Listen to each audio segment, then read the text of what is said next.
Bismillahirrahmanirrahim. Assalamualaikum warahmatullahi wabarakatuh. Innal hamdalillah nahmaduhu wa nasta'inuhu wa nastaghfiruh wa na'udzu billahi min shururi anfusina wa min sayyiati a'malina. من يهده الله فلا مضل له ومن يضلل فلا هادي له وأشهد أن لا إله إلا الله وحده لا شريك له إقرارا به وتوحيدا وأشهد أن محمدا عبده ورسوله صلى الله عليه وعلى آله وسلم تسليما مزيدا. أما بعد، قال الله تعالى في القرآن الكريم وهو أصدق القائلين: يا أيها الذين آمنوا اتقوا الله حق تقاته ولا تموتن إلا وأنتم مسلمون. وقال أيضا: يا أيها الناس اتقوا ربكم الذي خلقكم من نفس واحدة وخلق منها زوجها وبث منهما رجالا كثيرا ونساء واتقوا الله الذي تساءلون به والأرحام إن الله كان عليكم رقيبا. وقال: يا أيها الذين آمنوا اتقوا الله وقولوا قولا سديدا يصلح لكم أعمالكم ويغفر لكم ذنوبكم ومن يطع الله ورسوله فقد فاز فوزا عظيما. أما بعد، فإن أحسن الكلام كلام الله وخير الهدى هدى محمد صلى الله عليه وآله وسلم وشر الأمور محدثاتها فإن كل محدثة بدعة وكل بدعة ضلالة وكل ضلالة في النار. معاشر الإخوة وأبنائي rahimani wa rahimakumullah. Alhamdulillah, di malam hari ini kembali Allah Subhanahu wa taala mempertemukan kita di kajian rutin kita yang kita adakan setiap malam Rabu, yaitu pada maghrib sampai dengan adzan Isya di masjid ini, yaitu Masjid Abu Dzar Al-Ghifari, Pondok Pesantren Minhajus Sunnah, Kendari, Sulawesi Tenggara. Yaitu kajian rutin membahas kitab Al-Jadid fi Syarhi Kitab Tauhid yang ditulis oleh Syekh Muhammad bin Abdul Aziz Al-Qurawi rahimahullahu ta'ala, yang merupakan kitab yang menjelaskan tentang kitab Tauhid yang ditulis oleh Syekhul Islam Muhammad bin Abdul Wahhab bin Sulaiman At-Tamimi rahimahullahu ta'ala. Ya, di malam hari ini adalah merupakan pertemuan yang ke-10 dan kita masuk kepada dalil yang kedua dari bab Fadlut Tauhid wa ma yukaffiru minadz dzunub. Bab tentang keutamaan tauhid dan apa-apa yang menghapuskan dosa-dosa. Dalil yang pertama adalah surah Al-An'am ayat 82. Sekarang kita masuk kepada dalil yang kedua, yaitu hadis yang diriwayatkan oleh Imam Al-Bukhari dan Imam Muslim dari sahabiyun jalil Ubadah ibn Samit radhiyallahu ta'ala anhu.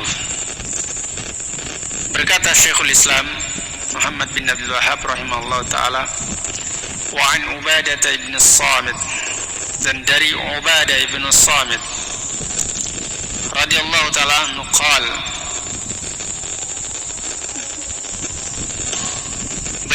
berkata, qala Rasulullah sallallahu alaihi wasallam,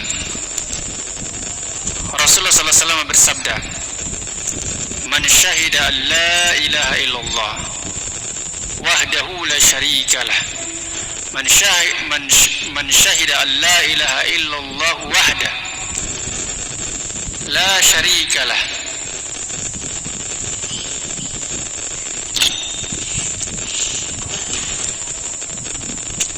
Barang siapa yang bersaksi bahwasanya tidak ada sesembahan yang berhak untuk disembah kecuali Allah saja, tidak ada sekutu baginya, tidak ada syarikat baginya, wa anna Muhammadan abduhu wa rasuluh, dan bahwasanya Muhammad itu adalah hambanya dan rasulnya.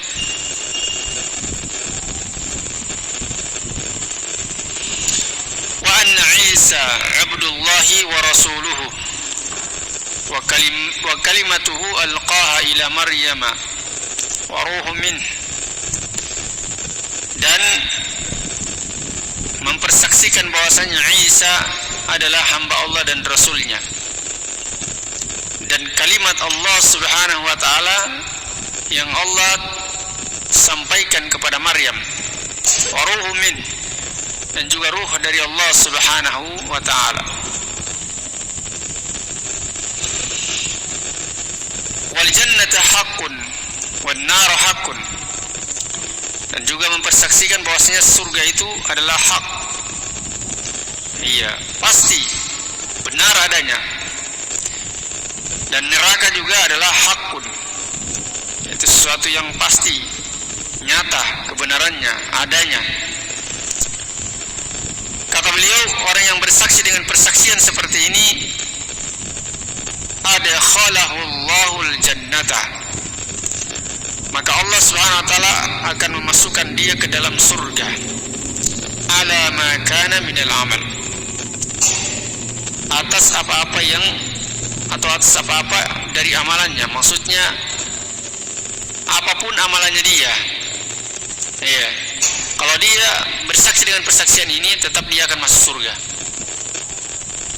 Iya, amalannya buruk atau amalannya apalagi baik, maka dia akan masuk surga. Yang penting dia bersaksi dengan persaksian ini. Ya, nanti persaksian yang seperti apa?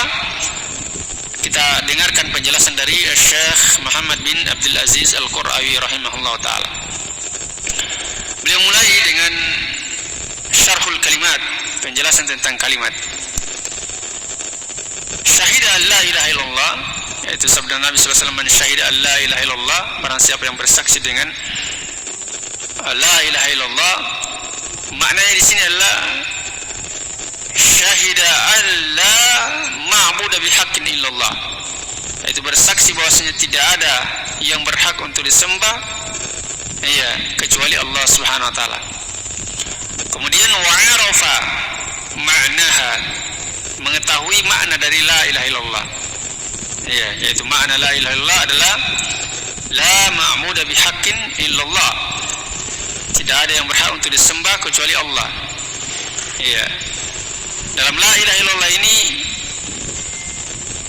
ada dua perkara yang merupakan rukun darinya, yaitu perkara yang pertama adalah an-nafyu, dan perkara yang kedua adalah al-isbat. An-nafyu di sini yaitu la ilaha, yaitu menafikan segala sesuatu yang disembah selain Allah Subhanahu wa taala. Menafikan, menolak, berlepas diri terhadapnya, dari sesembahan-sesembahan yang disembah selain Allah, dan juga berlepas diri dari para penyembahnya. Itu rukun yang pertama, yaitu an-nafyu, penafian, yaitu dalam lafaz la ilaha. Kemudian rukun yang kedua adalah al-isbat, penetapan, yaitu di situ menetapkan bahwasanya hanya Allah saja yang berhak untuk disembah. Illallahu, kecuali Allah saja yang berhak untuk disembah.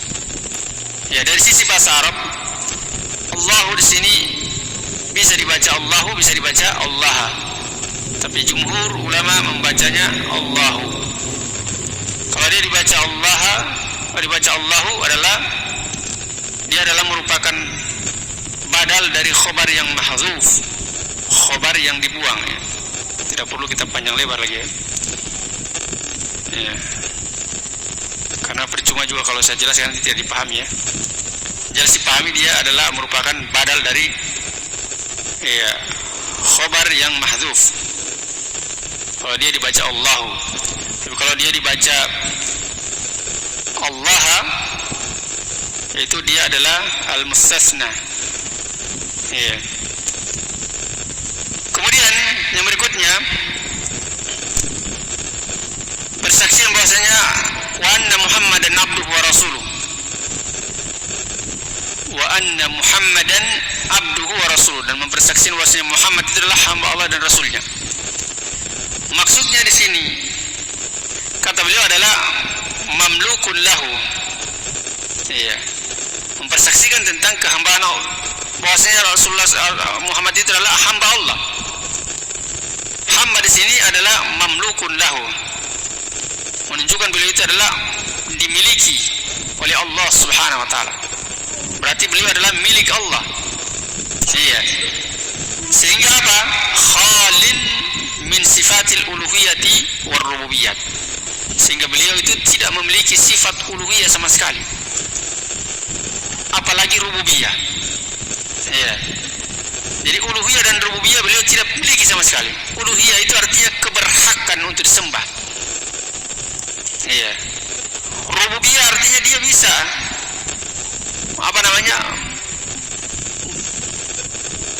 memiliki sifat rububiyah, yaitu mengatur alam semesta, iya, menurunkan hujan, iya, menghidupkan dan mematikan, iya, menerbitkan matahari dari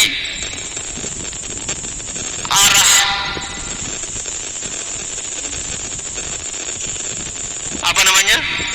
dari arah tertentu dan terbenam di arah yang tertentu, sebagaimana Allah SWT menerbitkan matahari dari arah al-masyriq dan membenamkan di arah al-maghrib.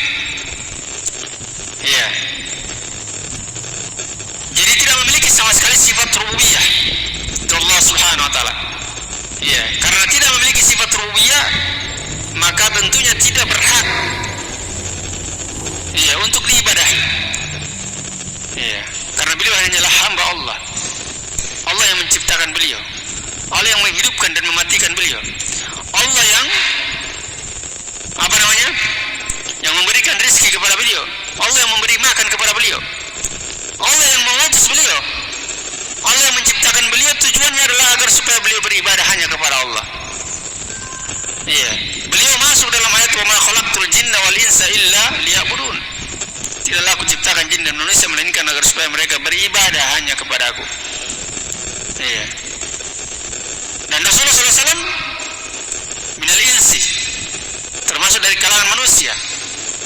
Iya. Maka beliau adalah di sini kewajiban beliau adalah beribadah kepada Allah dan tidak punya hak untuk diibadahi. Ini maknanya dari abdun. Makna dari abduhu, hamba Allah. Kemudian wa rasuluh. Ya. Mana dari wa rasul di sini kata beliau wasyahadatu bi risalatihi, dan mempersaksikan tentang risalahnya beliau, kerasulan beliau sallallahu alaihi wasallam, bahwasanya beliau adalah rasul yang Allah utus membawa risalah dari Allah Subhanahu wa taala. Maka persaksian di sini terkandung di dalamnya adalah tasdiquhu fima akhbara, yaitu membenarkan beliau sallallahu alaihi wasallam terhadap perkara-perkara yang beliau kabarkan. Ya, terhadap perkara yang beliau sallallahu alaihi wasallam kabarkan. Jadi harus dibenarkan. Iya. Kemudian wa ta'atuhu fima amara, membenarkan beliau terhadap perkara-perkara yang beliau perintahkan. Menaati, bukan membenarkan, menaati beliau, taat kepada beliau dengan segala apa yang beliau perintahkan. Ya. Wa ijtinabu ma naha anhu wa zajara, dan menjauhi segala sesuatu yang beliau larang dan beliau benci. Ya. Kalau beliau larang harus ditinggalkan. Kemudian yang berikutnya adalah, dan ini adalah perkara yang sangat penting, ya, yang banyak kaum muslimin terjatuh di dalamnya, ya. Wa alla yu'badallahu illa bima syara'a. Dan Allah itu tidak disembah kecuali sesuai dengan syariat Rasulullah SAW. Ya, ini makna dari persaksian Muhammad Rasulullah. Ya, banyak orang yang dia terjatuh dalam pembatal syahadat dari Muhammad Rasulullah ini, tapi dia tidak menyadari. Kadang kita sampaikan khabar-khabar yang datang dari Rasulullah SAW, sahih hadisnya, bahkan riwayat Bukhari Muslim. Tapi ada orang-orang yang mengaku, iya, mereka adalah orang yang paling cinta kepada Rasulullah SAW. Tapi ternyata ketika dibawakan khabar yang sahih dari Rasulullah SAW, dia tolak atau dia takwil. Yang intinya dia mentakwil, iya, kepada makna yang lain yang tidak diinginkan, tidak sesuai dengan pemahamannya para sahabat radhiyallahu anhum ajma'in, tapi sesuai dengan hawa nafsunya. Yang intinya dia menolak khabar tersebut. Iya. Dan juga disampaikan hadis Nabi SAW kepada mereka. Mereka menolaknya. Iya. Mereka menolaknya. Oh, ini bukan begini. Mereka palingkan mananya. Seperti yang masyhur, ya, hadis tentang Nabi mengabarkan bapaknya beliau di neraka. Orang-orang yang ngaku cinta kepada Nabi marah luar biasa. Oh, sampai berapi-api lagi marahnya. Siapa yang mengatakan, katanya, bapaknya Nabi SAW masuk neraka? Padahal ini hadis Nabi sendiri mengatakan. Ya, ketika datang seseorang kepada Nabi SAW, ia bertanya tentang bapaknya, maka Nabi katakan finnar. Iya. Kemudian orang itu pergi. Iya, maka Nabi sampaikan, iya, abi wa abuka finnar, bapakku dan bapakmu dalam neraka. Hadisnya sahih. Iya. Akhirnya ditakwil lah. Ketika mereka sudah tidak bisa membantah kesahihan dari hadis tersebut, oh, mereka takwil. Mau mananya itu begini dan begini dan begini dan seterusnya. Iya, dengan takwil-takwil yang tidak ada sumbernya sama sekali dari para salafus saleh. Iya. Dalilnya apa? Membantah hadis itu dengan dalil apa? Karena mencintai Nabi SAW. Iya. Kalau mencintai Nabi maka harus mencintai juga bapaknya, orang tuanya. Dan kalau orang tuanya kafir, mau dicintai bagaimana itu? Akhirnya ditolak hadisnya. Dia bilang itu tidak benar. Dan seterusnya. Ini bahaya. Tanpa dia sadari akan batal syahadat Muhammad Rasulullah. Syahadatnya dia terhadap kerasulannya Rasulullah SAW. Ini dia kan menentang apa yang dikabarkan oleh Rasulullah SAW. Dia tidak terima. Ya. Kemudian wajzinabu ma naha anhu wa zajara, meninggalkan segala apa yang dilarang oleh Nabi SAW. Iya. Kalau kita perhatikan orang-orang yang tokoh-tokoh ahlul bid'ah, iya, itu mereka banyak kita saksikan mereka makan dengan tangan kiri. Iya, antum nanti lihat kalau bergaul dengan mereka atau melihat mereka langsung makan dengan tangan kiri mereka. Subhanallah. Iya. Kita sampaikan hadis Nabi, itu bukan begini dan seterusnya. Dia tidak terima. Masa cuma makan dengan tangan kiri, tidak bisa. Padahal ini hadisnya jelas. Padahal Nabi melarang makan dengan tangan kiri. Iya. Ini yang lebih parah. Wa alla yu'badallahu illa bima syara'a. Dan Allah itu tidak disembah kecuali sesuai dengan syariat Nabi. Jadi mereka melakukan ibadah-ibadah, peribadatan kepada Allah tidak sesuai dengan tuntunan Nabi SAW. Iya. Tidak sesuai dengan tuntunan Nabi SAW. Yang kemudian dalilnya adalah untuk karena cinta kepada Nabi SAW. Padahal cintanya adalah cinta palsu. Tidak benar kecintaannya. Iya, mengaku cinta kepada Nabi SAW, tapi kecintaan yang tidak diakui oleh Nabi SAW. Apa yang mereka lakukan? Ibadah apa? Yang masyhur di tengah-tengah kaum muslimin. di seluruh penjuru dunia, bukan hanya di Indonesia, yaitu merayakan Maulid Nabi sallallahu alaihi wasallam. Iya. Ini mereka anggap sebagai suatu perkara yang bisa menambah kecintaan mereka kepada Nabi sallallahu alaihi wasallam. Iya. Jadi mereka bikin perayaan terhadap kelahiran Nabi sallallahu alaihi wasallam. Ya, dalilnya adalah cinta kepada Nabi sallallahu alaihi wasallam. Ya. Padahal kalau mau ditanya Abu Bakar As-Siddiq dengan antum itu siapa yang paling cinta kepada Nabi sallallahu alaihi wasallam? Iya. Kalau dia katakan dia yang lebih cinta, sudah tinggalkan saja, orang tidak berguna. Berarti orang tidak waras itu. Kalau saya anggap orang tidak waras seperti itu. Berasa dia lebih cinta kepada Nabi sallallahu alaihi wasallam dibandingkan Abu Bakar. Kalau dia katakan Abu Bakar, maka kita tanya, antum pernah dapati adakah Abu Bakar merayakan Maulid Nabi? Iya. Waktu beliau menjadi khalifah, adakah kaum muslimin yang diperintahkan untuk merayakan Maulid Nabi? Ya, tidak ada. Iya. Terus antum merayakan Maulid Nabi berdalil dengan cinta kepada Nabi. Terus Abu Bakar antum tuduh tidak cinta kepada Nabi karena tidak merayakan Maulid Nabi. Ya, sudah tidak bisa membantah itu. Iya, tidak bisa membantah. Karena memang mereka mau cari tidak dapat, paling dapat hadis palsu, kisah-kisah palsu yang dia dapati. Kalau melihat mau menunjukkan bahwasanya Abu Bakar pernah merayakan Maulid Nabi sallallahu alaihi wasallam. Abu Bakar adalah manusia, iya, atau umat Rasulullah sallallahu alaihi wasallam yang paling Rasulullah sallallahu alaihi wasallam cintai setelah Aisyah radhiyallahu taala anha. Yang mana Nabi sallallahu alaihi wasallam ditanya, "Ya Rasulullah, siapa yang paling engkau cintai?" Maka Rasulullah menjawab, "Aisyah." Kemudian ditanya, "Siapa lagi ya Rasulullah?" "Bapaknya." Ya, beliau jawab, "Bapaknya." Itu bapaknya Aisyah, Abu Bakar As-Siddiq. Bersamaan dengan itu, Abu Bakar As-Siddiq tidak pernah merayakan Maulid Nabi sallallahu alaihi wasallam. Dan para sahabat tidak ada satupun didapati mereka merayakan Maulid Nabi sallallahu alaihi wasallam. Ya, tapi mereka berdalil dengan cinta kepada Rasulullah sallallahu alaihi wasallam, mereka membuat ibadah-ibadah yang tidak disyariatkan oleh Rasulullah sallallahu alaihi wasallam. Subhanallah. Kemudian berikutnya, wa ana Isa Abdullah wa Rasul. Ya. Abdullah Isa bahwasanya adalah hamba Allah, ya sama ya penjelasannya dengan Rasulullah sallallahu alaihi wasallam.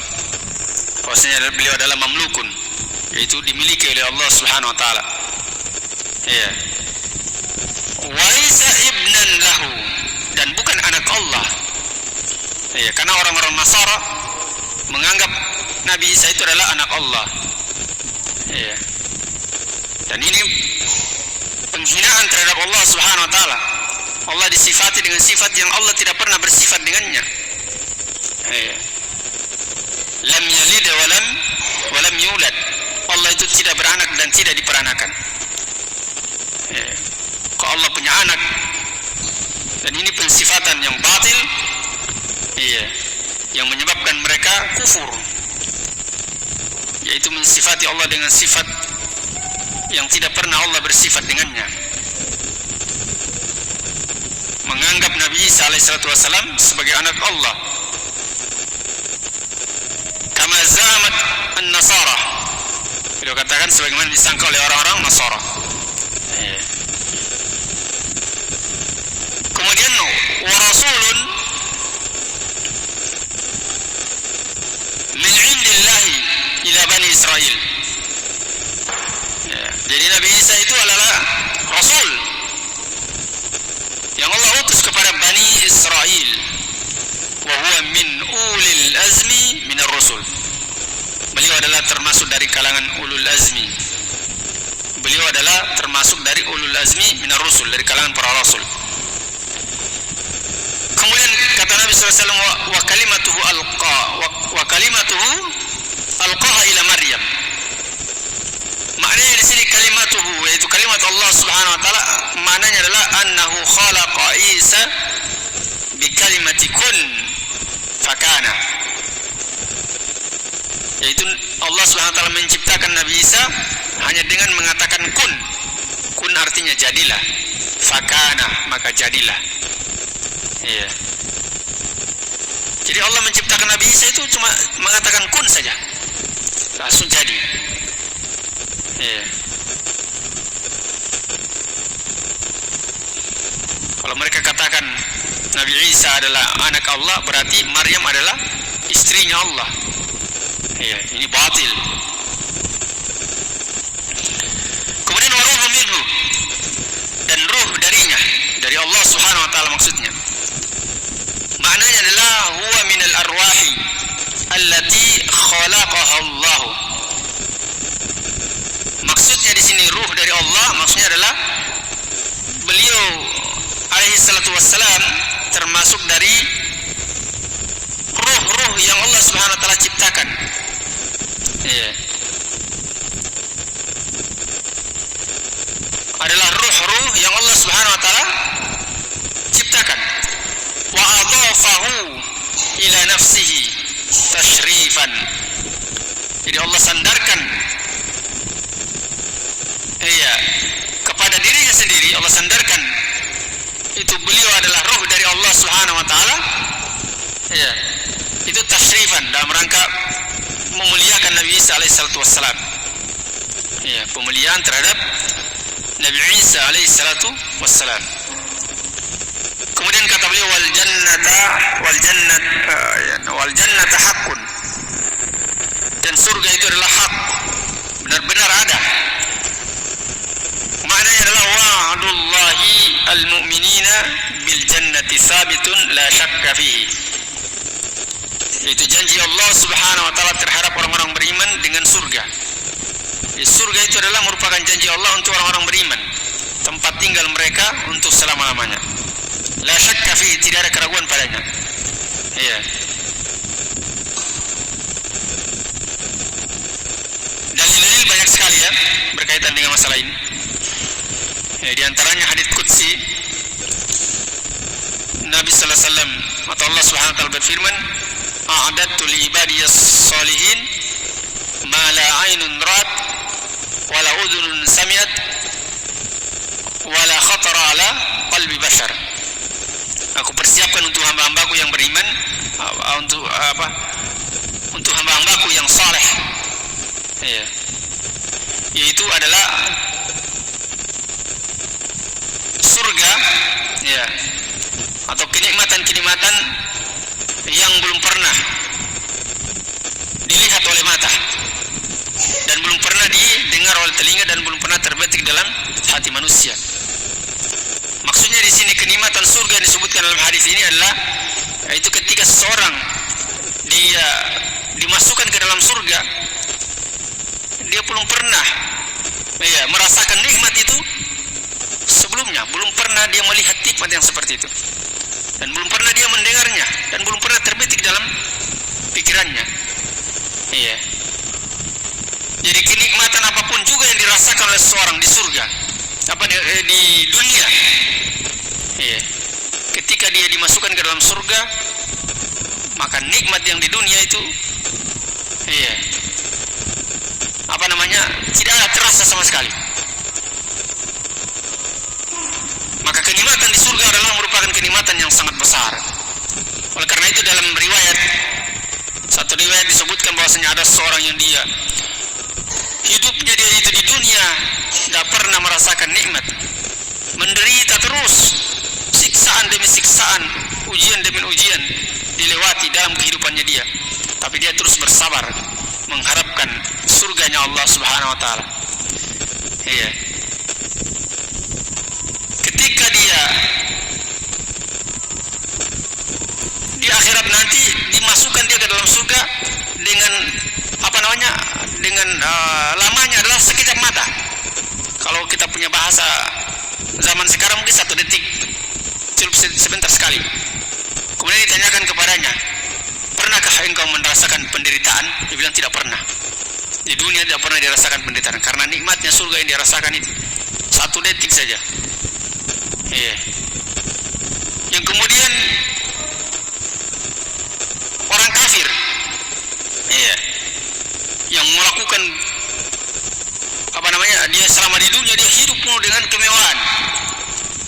Iya, bergeliman dengan harta. Iya, hartanya banyak luar biasa. Apa saja yang dia mau beli bisa, apa saja yang dia mau bikin dengan uangnya bisa dia lakukan. Hidup betul-betul mewah. Ketika dia mati, dimasukkan ke dalam api neraka. Iya, 1 detik saja. Iya, 1 detik saja dimasukkan ke dalam api neraka. Kemudian ditanyakan kepadanya, pernahkah engkau merasakan kebahagiaan di dunia? Dia bilang tidak pernah. Iya, 1 detik saja dikasih masuk dalam neraka dia. Ditanyakan kepadanya, ternyata dia mengatakan tidak pernah. Iya, itulah siksa neraka dan siksa dan nikmatnya surga. Ini surga itu adalah sesuatu yang pasti. Ya, di dalam ayat Al-Quran banyak disebutkan uiddat lil muttaqin. Sebutkan surga itu dipersiapkan untuk orang-orang yang bertakwa. Demikian juga neraka, wan nar hakun. Ya, neraka itu adalah pasti adanya, benar adanya. Ya, wa'dullahi lil kafir bin nari sabitun la syakka fihi. Itu janji Allah Subhanahu wa taala terhadap orang kafir dengan neraka. Dijanjikan neraka bagi mereka. Apa namanya? Iya, janji neraka bagi mereka. Ancaman mereka adalah neraka. Ancaman Allah terhadap orang kafir adalah yaitu dengan neraka. Ini sabitun, sesuatu yang pasti, la syakka fihi, tidak ada keraguan dalamnya. Iya. Kemudian beliau mengatakan, Syekh Muhammad bin Abdul Aziz Al-Qurawi rahimahullah ta'ala, Asy-Syarhu al-Ijmaliyu, penjelasan secara umum. Yukhbiruna Allah subhanahu, yukhbiruna hadzal hadits.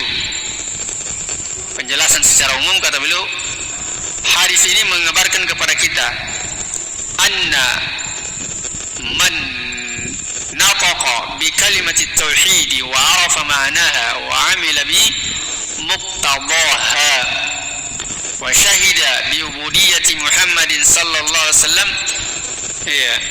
wa risalatihi.